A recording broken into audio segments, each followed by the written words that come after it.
এ ভাই উঠ ভাই, 6টায় আমারে সেট করছস, এখন বাজে বেলা 12:30। ভাই প্লিজ উঠ ভাই।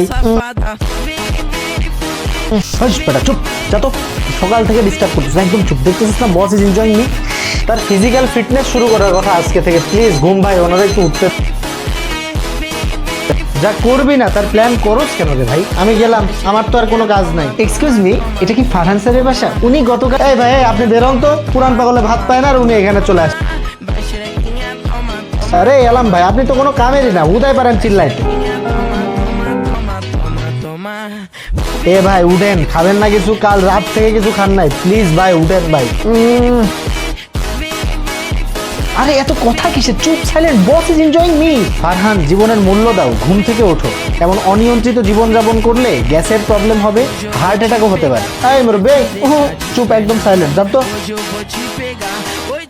খালি জ্ঞান দেয়, জীবনের ডাক সময় মতো না শুনলে অনেক সমস্যা। ঘুমাবো ঘুমাবো। আমি চলে এসেছি। পেটের ব্যথা উঠছে, গ্যাসের ব্যথা। আমিও চলে এসেছি। এবার কি হবে তোর? আমি চলে যাই।